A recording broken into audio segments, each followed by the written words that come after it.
Welcome to Curriculum Week. Today we are kicking off an entire week of curriculum picks here on this channel. So be sure to subscribe so you don't miss out. We are going to start with my 8th grader. So let's get started. First of all, let's talk about science. We are going to be doing Apologia's Human Anatomy and Physiology. Now, if you know anything about the Young Explorer series from Apologia, you will know that it is recommended for 1st through 6th grade, and I have 8th graders. So why am I choosing to do anatomy and physiology? Well, the reason is simple. My husband is going back to school and he is going for a pre-nursing degree and will be taking anatomy and physiology himself in college this fall. And so we thought it would be great for them to grow and learn together. There's going to be a lot of opportunities for extension activities. I did purchase the student journals, which have additional resources, books, videos for them to watch on YouTube. We're going to dissect a pig's heart. We're going to do all the things to kind of beef it up. Honestly though, from what I have heard from many people who have gone through the anatomy and physiology, they say it is very advanced, but it can be quite challenging even for a 6th grader. So I feel like we will be just fine doing this for the 8th grade. And then going into next year, we'll start getting into Apologia's older science curriculum. For history, we plan to switch over to using BiblioPlan. We're going to be doing the 4th cycle, which is modern days. This is kind of what naturally follows the sunlight unit that we have been using last year. We are not going back with sunlight this year, and I will have a video specifically on the reasons why coming up soon, so be sure to subscribe so you don't miss out on that. But we are excited to kind of switch over and try this out. It has the textbook that you can see here, but it also has a family guide that gives different video ideas, book ideas, activity ideas for you to utilize with your kids, and I'm really excited to dive into that with them. In addition to our history, we will also be continuing to use WorldWatch.News. WorldWatch has really helped us to be able to learn all about the world around us, and I feel like it's a very important component of social studies for every child. It is designed for more middle school and high school, but we actually use it as our entire family enjoys the different stories that they share and being able to hear news from a Christian biblical worldview. I will leave a link down below where you guys can check it out for yourself. For math, he is planning on using teaching textbooks pre-algebra. This is a little scary and unnerving as I am not very good at higher level math, but thankfully, like I said, his dad is going back to college and is doing college algebra, so I am banking on a lot of help from him. I love teaching textbooks and the fact that it teaches and grades the math for my kiddos, and we're definitely going to need it here in pre-algebra more now than ever. For Bible, I will be doing a totally separate video coming up this summer, sharing all of the things we plan to use for Bible. We use a lot of different resources and we pull them together. We incorporate Bible into all aspects of our life, but one of the resources I know we will be using for Bible is Bible Doctrine for Older Children. This is done by James Beakey, who is Joel Beakey's brother. I am really excited to dive into this with my 3 oldest kids and really dive in deeper to some of the doctrine that we believe. It has engaging stories, lots of charts, and it has review questions after each chapter that I can either give as a test or I can just use for oral review. Next, let's talk about language arts, and then we will get to several of our electives that we will be using next year. He is going to be doing Fix It Grammar. He is currently in Robin Hood, which is book 3 of Fix It Grammar. My plan is to only have my kids go through book 4. Some of them may even only go through book 3, honestly. It gives quite a bit of grammar and really helps to solidify these concepts. This is the teacher's book, so it looks a little different, but basically they are editing, rewriting, and fixing 1 sentence a day and looking up the vocabulary words with that. And so he has started this back in February, and our plan is that he will continue this on in the fall. However, he has mentioned the fact that he would kind of like to go ahead and get that 4th one out of the way next year before he gets into high school. And so he may be doubling up on this for the rest of the year, I think is what he was talking about, so that he would be able to finish it and be able to start book 4 fresh in the fall, finish it off next year, and then just be done with grammar for now and just be more practically applying it to his writing. We also are working on IEW's poetry memorization program, all as a family. This is a really fun thing that can be done from kindergarten all the way up to high school. They have different poems for different levels, and we just kind of pick a few to work through for the month. We review them, we memorize them, we go back over them. I don't really have a target area for them to get to, like, oh, they need to have all of these memorized. Maybe in high school we'll target more specifically certain ones that I want them to have memorized, but right now I'm just trying to expose them to lots of poetry because they really have not had a lot of that growing up. It's not exactly my strong suit. For spelling, he will be continuing Phonetic Zoo. This is an audio-based program, so I don't have much to show you except for the teacher's book. He will be finishing up level A and going into level B. Level A has been kind of a learning curve for us. It's been great, but it has taken a little bit for him to kind of find his groove. And so he will be finishing off the level A list and going to level B. The nice thing is that when you purchase the program, initially you get the book, you get cards with it. This book and the cards are actually something you'll need for level A, B, and C. So all you have to buy each year is just the audio component to it. So we did order level B, but like I said, we'll have to finish out level A first. So this next year, he'll be doing 2A with his sister.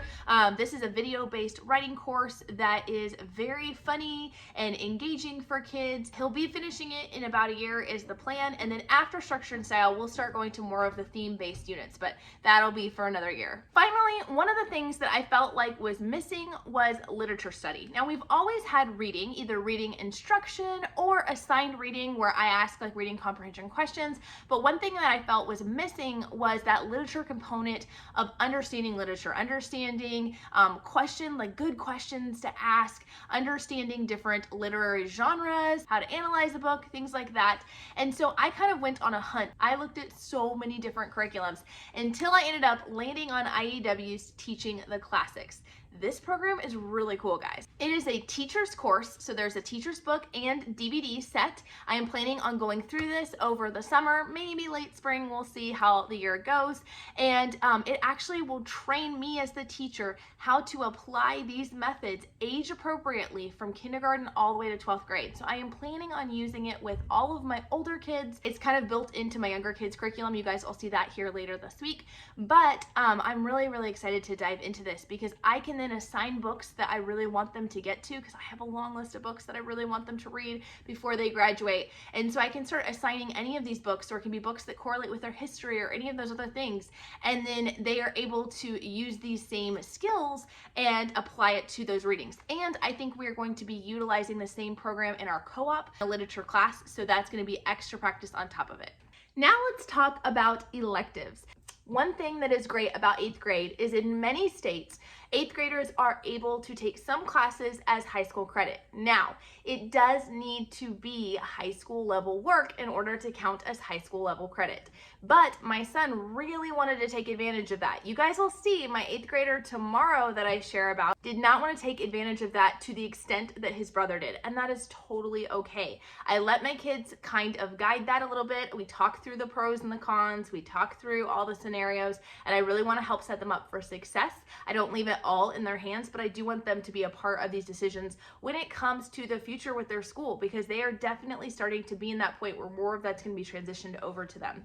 What is he working on specifically for high school credit? He's going to be doing the Art of Argument. This is the logic curriculum from Classical Academic Press. They have the old version of the Art of Argument, which has been around for a while now, and they've just given it a new facelift. They've done a lot of revisions and made this new edition. This edition will be coming out here soon, but is not out yet. I will actually be doing a video here on this channel comparing the two and letting you guys know what are the differences between the different levels. But if you are thinking about using logic for next year, be sure to wait till the new edition comes out and grab yourself a copy. So that logic curriculum is designed to be done as a half credit, but he will do it all year long. So that's one of the nice things about starting early, is you can kind of take your time on some of these credits. The other things he is doing for credit is he is actually going to be doing Homeschool ASL. This is a really neat program that I learned from the Gather and Grounded YouTube channel. And she shared how her daughter had recently done this amazing homeschool online ASL program. And so I was so excited to find this because my son, this is what he wants to do as his foreign language credit. Now note that not all states allow you to use ASL as a foreign language credit, but Kansas does. So he is going to go ahead and get a head start on that. It's going to count as 1 credit. And with this program, from my understanding, he will have online instruction that he can do at his own pace. He will practice and have homework that he is assigned. He will have to record himself signing and then turn that into his teacher for critique and review and grading. There also meetups that they will have online live where they can interact with the teacher as well. And I really think this program is going to be the perfect blend. We've tried several ASL programs and just really kind of found that there was that lacking of any kind of feedback or actual opportunity to practice live. So I'm really excited to have this access there, and I will leave links to all of this down below if you guys want to check it out. So that's what he's for sure doing. The other thing that we are considering this year, and I'm pretty close to pulling the trigger on it, is that we really wanted to find a way to help him develop his art skills. He is a highly talented artist, and he is completely self-taught. We have gotten him different books over the years. We have had him watch YouTube videos, but he has never been a part of a formal art instruction class. And so with that, we really wanted to help him kind of take that next level, because he thinks that he would like to do something art-based as a career. So we want to be able to test that, to grow in that area and see if that is something that is really truly of interest to him.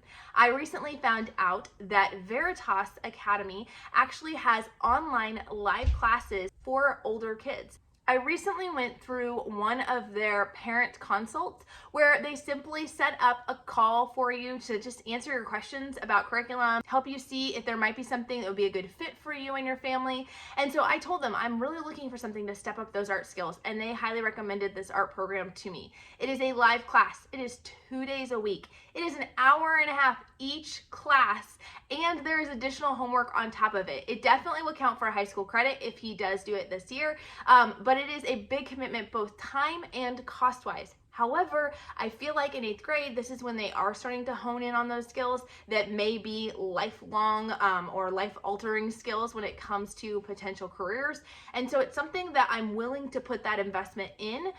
We're just trying to kind of figure out some of the logistics. So I will keep you guys up to date about whether or not we decide to go with that this year or if we decide to go with it next year. But we are really excited about it, and I do plan to have him take this course because there is a lot of instruction that's done. It covers art history. It covers pastels and watercolors and sketches and all different kinds of media styles, and has that live interaction and critique. The kids show their artwork and they are able to comment on each other's artwork. The teacher is able to comment on their artwork, and I really feel like that's what he needs to be able to take it to that next level. If you have an 8th grader, I would highly recommend you check out this video here where I shared some of the things that went into the thought process of choosing curriculum for my 8th grader and some of the things that I'm kind of stressing about when it comes to having an 8th grader next year. And also be sure to subscribe because, like I mentioned, for the rest of the week, we're going to be talking curriculum. Tomorrow, I'm going to be sharing about my 8th grader who has some special needs and how we are making adaptations and changes to fit him and his learning needs. We'll be talking about my 7th grader on Wednesday, my 5th grader on Thursday, my 1st grader on Friday, and my kindergartner on Saturday. Talk to you guys later. Bye.